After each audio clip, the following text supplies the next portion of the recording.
Hello everybody, it's Kara from Wild Book Garden, and today I'm here with the Christmas Carol book tag, or the A Christmas Carol book tag. That feels weird, but I think that's how you would actually say it. I'm feeling festive today. I have my little like reindeer ears, like hair clips on, and this is very last minute, but you guys are getting kind of a sneak preview, I guess, of my December wrap up because I impulsively picked up A Christmas Carol the other day and read it all in one night and absolutely loved it. So I'm really excited to do this tag, and I happened to see this tag in my subscription box the next day. I think it was just the day after or a couple days after. I saw Boston Book Biddy had done this tag. I will link her video down below, and the original tag was created by Lauren Wade. I will of course link that video down below as well, and let's get into the questions.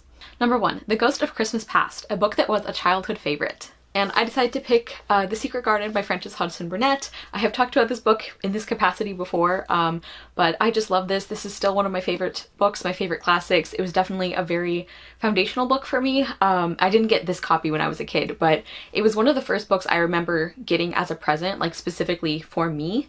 I think I was probably around 7 or 8, so I probably didn't understand all of it, but I read it over and over and I loved it so much, and I loved the feeling and the atmosphere and all these things that I couldn't articulate at the time, but I have grown to realize I really love in books, like character development. I think Mary Lennox is just a fantastic protagonist. She is a little monster at the beginning of the book, but to see her grow and change and start to open up to people and to find happiness and to find people who treat her well, it's just really lovely. And I also love that she doesn't lose that spark, that fire that she has.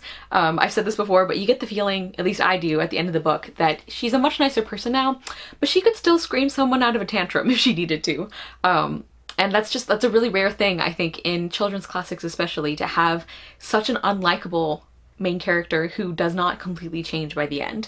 So yeah, I just really love it. There are definitely some of its time elements of this book in regards to the colonization, because this is set during the time that Britain was occupying India, and some of the discussions about race and disability. So just be aware going into this is not like a perfect book by any means, but it's a really important one to me, and this definitely counts as a childhood favorite.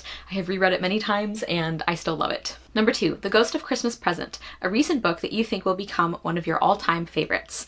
And I had to pick this one. I went with A Christmas Carol by Charles Dickens because I think I even said this in my Goodreads review that I really do anticipate this becoming a favorite that I return to again and again. I feel like it already is a favorite. And I've seen adaptations of this story before. I knew the story. I have enjoyed adaptations I've seen, but I had never read the original story and it wasn't a particular favorite for me. I had no strong feelings about it, and I just always wanted to read it, and I got the impulse a few days ago. So I picked it up thinking I would just read maybe the first section. There's 4 sections because this is actually a bind up. The actual story of A Christmas Carol is very, very short. It's 80 pages or something. And I just kept going. I got to the next section and I'm like, well, I'm really enjoying this, so I'll read just a little bit more. And I just kept going and going, and I read the whole thing. And I absolutely loved it. It just blew me away. I was not expecting this book to have such a strong impact on me, especially because I was already familiar with the story. So I wasn't expecting to be surprised, although I guess you never are. But I thought it was beautiful. I thought thematically it was wonderful. I love the writing. I forgot how hilarious Charles Dickens can be, which I don't feel like that is translated into any of the adaptations I've seen. Not that I've seen all of them. And then another thing is, I feel like a lot of the adaptations, they have this element of sentimentality and cheesiness, which is not necessarily a bad thing. I think people who love the story, that's one of the things people enjoy about the adaptations is that kind of splash of cheesiness. And the book really doesn't have that, which I liked. There's definitely a couple moments that are, but overall it's just really, really genuine. I think it's a scathing critique of capitalism and commercialism. I think it says some really powerful things about poverty and opportunities and just using your resources, and I got really, really emotional reading this. I think I cried a couple times, surprise, surprise. But anyway, I had to pick this one because I really do think it is going to become a favorite. I can anticipate myself reading this for many Christmases. Anyway, I loved A Christmas Carol, which is it's very popular, so that's not exactly news, but I really loved it. Number 3, The Ghost of Christmas Yet to Come, a book coming out next year that you're most excited about.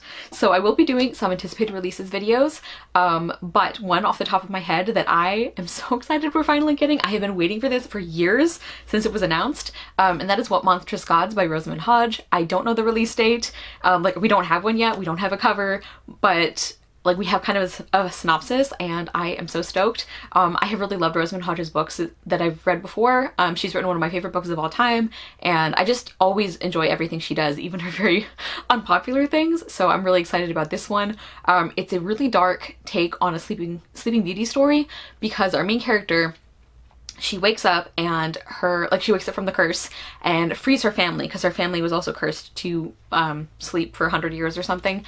And she kills the sorcerer who did it, but then something happens where like she realizes she actually needs his help, that there's something even bigger going on than what she thought, so she has to like work together with his ghost, I think, something. Rosamund Hodge released fan art very early for this, and that looks really great, so I always love her writing, I love her concepts, I love her character work. Like, Rosamund Hodge is probably one of my favorite authors, so I can't wait for this. I've been waiting for it for years. Number 4, Bah Humbug, a book that everyone else loves that you just can't stand. What does this say about me that I had a hard time narrowing this down?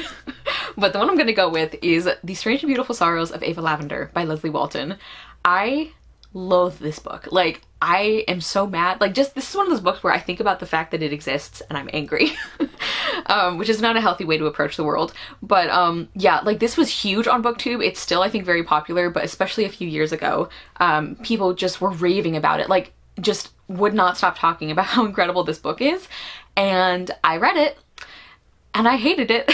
And I just like, this is just such a quintessential example of a book that thinks it's doing something and it's not. It's like a fabulous story about a girl who has wings, and it's like 3 generations of her family and blah blah blah. The only character of those that we followed, actually the only character I cared about, period, was the main character's grandmother, who we start off the book with. She was marginally more interesting than everyone else, but we didn't spend very much time with her. I hated the characters, I hated the writing. It is so flowery in a way that like the author clearly thinks she's doing stuff and she's just not. This book kept trying to say something thematically and it just didn't do a very good job.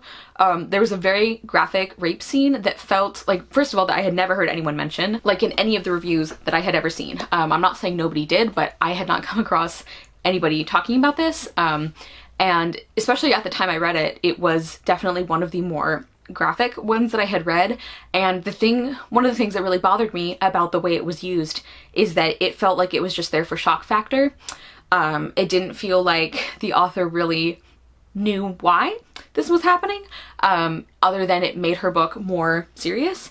I hated the characterization. Like, the main girl was just incredibly annoying and flat. Her mother was really annoying. Like, the book kept trying to attach us to these characters and it just wasn't working. Like, obviously I felt sorry for the terrible things that happened to them because that's what you do, but as people, like as characters, we didn't know them at all. Like, this is just a book that tried so hard and did absolutely nothing. Like, that applies with the writing, the characterization, the themes. Like, I think the author was trying for themes here, and it just didn't work, in my opinion. And another thing that really, really irritated me about it, and this is the book actually that convinced me that I hated magical realism and fabulism, and that I could never like it. Thank goodness I discovered Anne Marie McLemore later. But yeah, this book really turned me off an entire genre because it was so bad, and it was such a bad example of it, because what I believe, one of the things with magical realism or fabulism is that it has to be written in a way that feels cohesive, and that like it doesn't feel like a contemporary with some magic slapped onto it that nobody notices. Like, I feel like it's a sign of a bad magical realism book or fabulism book if while I'm reading it I'm like, why the heck does nobody care that this girl has wings? Like, she's going to like a barbecue for like a school function or like a bonfire or something and it felt so jarring and out of place. Like, the elements of this book just did not like coalesce. Yeah, I hate this book. It makes me so angry. I need to move on before I get like even more upset. But yeah, if you want a concept, like a book with a similar concept that actually does things well, I would highly recommend Above Us Only Sky by Michelle Young Stone. But But yeah, I hate this book, and I like never want to read anything by Leslie Walton again because I am so personally offended by how popular this book is when it's this bad. I should have given this warning at the beginning, but you might want to skip that part if you love that book. I'm sorry. Number 5, Bob Cratchit, an old dependable that you always recommend. I'm gonna go with an author, and I feel like you guys can probably guess. That's Frances Harding. One of my favorite authors. I just think she writes incredible fantasy books, and I feel like she's one of those authors where every part of her stories is well done. So no matter what you go to her books for, I think you will find one that you like. Like, obviously personal taste is a factor, but like if you are a character focused reader, she does amazing character work. If you like really interesting plots, she's really good at like writing interesting stories. If you like world building, she does these fantastic settings. Like, I just really, really love her. I definitely think there are books of hers that are more niche than others. Like, there are some that I think maybe wouldn't be good ones to start with necessarily, like Fly By Night and Fly Trap. I would not recommend if you're like just getting into her books, but the specific book that I want to recommend is actually the one that Hannah and I hosted the discussion for most recently as part of our Frances Harding read along, and that is Gullstruck Island. This is just one of my favorite fantasy books. It is so well done. We are following our main character Hathin, who is on this island, Gullstruck Island. And there are these people, very, very few people on this island are called lost. They have the ability to send their senses out of their body, and Hathin's sister Arilu is one of the lost. And at the very beginning of the book, something happens where all of the lost except Arilu die. And Hathin, she ends up getting caught up in why this happened, like trying to figure out what happened, who's behind this. She's also on a revenge quest for some things that happen at the beginning of the book. And like the story just builds and builds and builds. So like I can give you that premise, but that doesn't really reflect all of the things that happen in this book. Like this book has so many smart things to say about colonization, and about like tolerance and like treatment of other people, and history and like different belief systems and like revenge versus justice versus forgiveness. And like thematically this book is so strong, as I think all of Frances Harding's books are. The characterization is fantastic. Like Hathin is one of my favorite main characters of any book ever. I just love her. Like she's a great example of like there's a lot of different kinds of main characters I love, but she's one of the ones that I think is closest to my heart because she's like an ordinary person who gets caught up in these huge things when nobody expected her to be like to have an important part in what's going on, but she does because she cares about people and she's determined and she's smart and she's fiercely compassionate, and I just adore her with all my heart. Yeah, and like the world building is also really fantastic. Again, I will link our live show and the information on the read along if you would like to join in, but this one and our next book, A Face Like Glass, are two of my favorites from Frances Harding and two of the ones that I think like would be more crowd pleasers than some of her others. So I can't recommend Frances Harding enough, and I wanted to give a special mention to Gullstruck Island. Number 6, Tiny Tim, an underhyped book that you think deserves more love. And this one was hard to narrow down. I have a lot of underhyped books I love, so I kind of ended up just picking one because there's too many to like try and pick a favorite, but I do really love this one, and this is one that like I know BookTube would love this, and like book blogging world, like people would love this book if they just knew about it, and that is An Assassin's Guide to Love and Treason by Virginia Baker. This is a historical fiction book set in Shakespearean times, but don't be put off if that's like not something you're into. Like it's really fun if you do like Shakespeare, but you're not, like, you could still have a great experience with this book if you're not into his stuff. And it's not written in like Shakespearean English or anything. And we are following two different main characters, Lady Catherine and Toby Ellis. And Catherine, her father is killed in a raid on their home because he is Catholic. And this is at the time in Elizabethan England where basically if you weren't Anglican, you were in trouble. And that especially included like raids on people believed to be Catholics or like sympathizers, and so her father is killed and she decides to kind of avenge his death. She's going to become part of this secret group that he was a part of that's trying to overthrow Elizabeth and put a more sympathetic monarch on the throne. So she is trying to do that, and the way that she does that is by disguising herself as a boy, because at the time only boys could appear in plays, and joining a performance of Twelfth Night, which is going to be performed for the Queen. And that's one of the only ways that she could get like close enough to the Queen, so she's undercover to do this. And then our other main character is Toby, and he's actually a spy for the opposite side, and he is also part of the this play. He's also in Twelfth Night, and they end up acting opposite each other, and neither of them knows who the other person is, like who they're involved with, and as they spend more time together they start developing feelings for each other, which just complicate everything, and and this is just so fantastic. Again, like the Shakespeare elements are fun, but that shouldn't be a deal breaker if that's not something you care about. I really liked Catherine and Toby as characters. I think their dynamic is great. Toby is also bisexual, and I think the way that is talked about in a historical context was just really, really thoughtful. And also, something that, like, I say this every time, is like, not that you have to have a plot reason for making a character queer, but in the case of this book, something that's kind of cool about the way it works with the story is because Catherine is disguised as a boy for part of this book, the fact that Toby is bisexual, like, it makes sense why he would start developing feelings for her. Like, basically, the fact that Toby is bisexual, like, works with the story in really interesting ways that we don't often get, in addition to just being important in its own right. Yeah, and I think the setting is done really well. Like, I think you really get a sense of the danger that these characters are in, especially Catherine, like if she were found out, like her faith and her allegiances and what she's trying to accomplish, and just like the way that these spy plots like happen is just like really engaging. Like, I just think this is a really great book. Like, I had a couple of quibbles with the ending. This wasn't like a perfect book, but it's really, really underhyped, and it's one I love, and it's one that I think more people should read and love also. Number 7. Today? Why, it's Christmas Day! What's a book that always gets you in the mood for Christmas, apart from A Christmas Carol? And I went with one that I have actually read on several Christmases, and that is The Enchanted Sonata by Heather Dixon Walwork. This is a retelling of The Nutcracker and also kind of The Pied Piper, and I've talked about this book before. I love it. This is another very underhyped one. Not many people I know have read it. But I just really love it. Like, I love the whimsy of it and the world building. We're following our main character Clara, who she is getting ready for a very big musical performance when she unexpectedly finds herself in this land called Imperia, which is kind of loosely inspired by a fantasy version of Russia, but also like the world of the Nutcracker. And she ends up like crossing paths with the Nutcracker, who is a prince who is trying to basically prove that he is worthy of ruling his kingdom, and they end up going on an adventure together, and I just really love this book. Like, I know a lot of people have read this one, they're like, oh, this was fun and sweet, but like nothing special. But I think it is really special. Like, I really love it. I think the character work is actually really well done. Like, the way that we see Clara realize that, like, this has one of my favorite like romance tropes, which is like, not really a romance trope, I guess, but like when a character realizes that they're in love with the idea of a person more than a person. I just really like the way that's done here. There's a side character romance that I also really, really love that is so good. I love the world building. I love the fact that music is a form of magic in this world. I like the setting. Like, this is just a really lovely, cozy book. I also think it's really, really funny. There's a lot of places that just crack me up. Like the dialogue with the Nutcracker and with some of the side characters. Like, there's like a Mother Superior who is just like, I love her.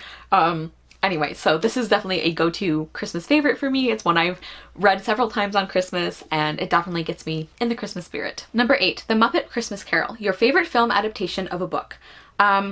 This is kind of tricky. I don't actually watch as many adaptations as I think I do. Like, there's not that many that I've seen, and there's even fewer that I really enjoy. But one that I do really love is the movie adaptation of The Lion, the Witch, and the Wardrobe. I still think that's a fantastic adaptation of that book. Like, I love the book and I also love the movie, and I think they did a really good job of translating what was really special about the book into the movie. I'm not the biggest fan of Prince Caspian, and Voyage of the Dawn Treader sucked. But that first movie they did in that series was great, and I really recommend that one. And then my other answer is Dumplin'. And the reason I want to talk about this one is because I actually did not care for the book very much. Like, it actually disappointed me in a lot of ways. There were some things I liked, but overall it was just kind of like mediocre or fine for me. But I love that movie so much. Like, I think it's one of my favorite movies I've seen recently. I say recently because I don't watch very many movies, and I saw this one like a few years ago. But it really is like one of my probably favorite movies. Like, I really enjoy it. So I think even if you don't like the book, you might still love the movie like I did. I think the casting and acting was great. I think they changed some things from the book that actually made the movie better. And it just, like, the emotional payoff of that movie is just so well done. Like, basically for the last 20 minutes, I'm like consistently crying in that movie for various reasons. But it's just really well done. So I would recommend that one.